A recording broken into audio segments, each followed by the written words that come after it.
I think I found something worse than liminal spaces. Something more terrifying. Something super spooky. Submerged animatronics. These exist. I guess. Okay, look. I don't get it. Liminal spaces, I can get behind them. You know, I get it. I understand it. Submerged animatronics? These things? I'm gonna need some help here. So I did some research, as I always do. And I'm gonna talk about this on my channel because, damn it, it's my channel. And I get to decide what I want to talk about because it's my fucking channel, so fuck you. So before we continue, I wanted to separate the community surrounding submerged animatronics and submechanophobia. Those are two different communities. Sometimes they intersect, but at the end of the day, they serve different purposes for themselves. Oof, my stomach's going haywire. So submechanophobia is a fear of partially or fully submerged man-made objects. It's an irrational fear, and that includes things such as boats, planes, forts, intake towers, pretty much a variety of things that are for some reason submerged underwater. Regarding a post by Reddit user Love of Bubbly Things on the subreddit, one Reddit user Kiwi Zaffer said, "Anything submerged underwater that isn't supposed to be there, I hate so much. I always feel like something is gonna pop out of them, or something lives in them. This just makes me scared of anything that will grab my legs." The image was also of a wooden bridge or set of steps that led to an underwater cavern. However, the people that I've had the privilege of talking to from the subreddit also gave me their stories and their interests in submerged animatronics. One Reddit user, Mr. Powder's Extra Sauce, left a pretty hefty comment. Let's break down a few of the points that he made. I personally didn't have a fear when I saw them. The most fear I got from them was the general creepiness of the animatronics. To this day, I don't have a phobia, but the reactions to the animatronics. What makes that reaction, and the animatronics themselves, makes me interested. Also, I think that this has gotten quite the attraction, because they fill this criteria of real monster. I'm not saying that they are, or that they have an enchantment of some kind. What I mean by that is that the idea of several machines trying to simulate a being, and the fact that most of them are in interesting conditions and places, an abandoned old ride, a lake, etc., I think it activates a similar feeling to seeing a monster, fantastical being, creepypasta, etc. But with the twist that these are real, and don't have an unrealistic story, then why are people attracted to animatronics underwater instead of general submechanophobia? That is because the general submechanophobic fear, in my opinion, is another kind of fear.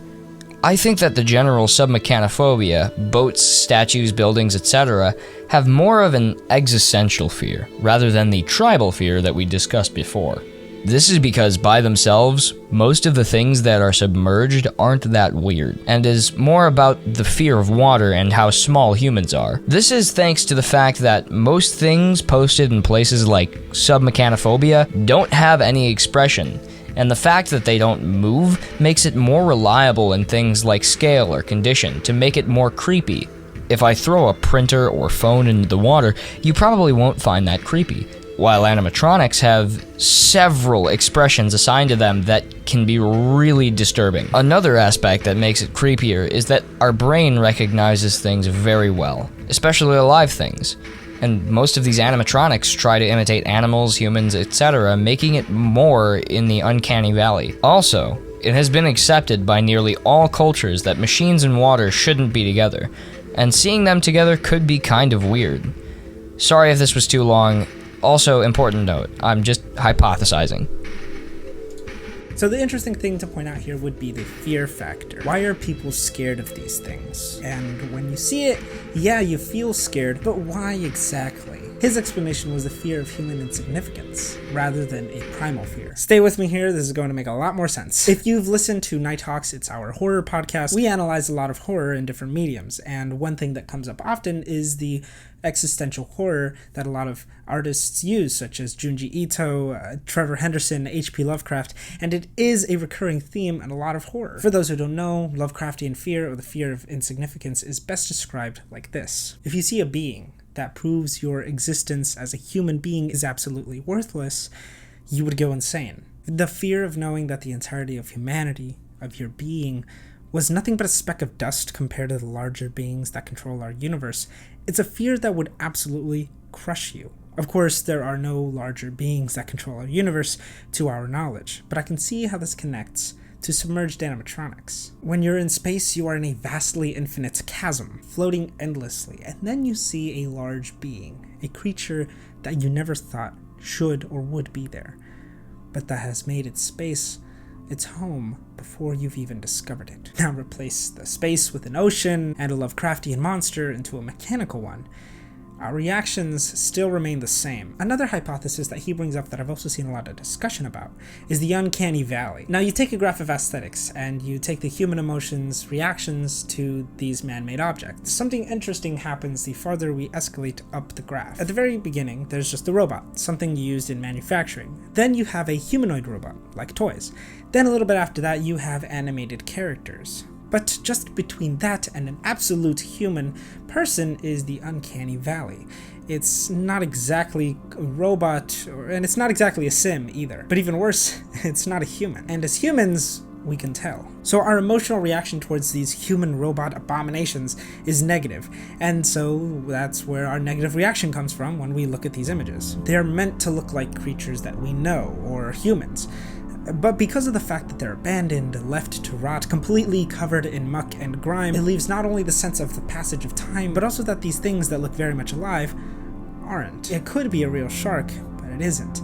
It could be a large dinosaur-like monster, but it isn't those things. It's just a rusty, grimy, broken machine, and that anticipation that maybe it isn't broken, maybe it isn't a machine at all, maybe it'll just turn on, come to life, that this ocean will be the last place we'll ever be. Chasm of unknown creatures in depth. That's what scares us. Finally, it's all coming together. You have no idea how absolutely smart I felt writing all this. Guys, just the satisfaction. Reddit user James Ray Official also gave in his 2 cents. I think with Submerged Animatronics, again, it's the loss of control. It's like walking in the dark in a room full of mousetraps.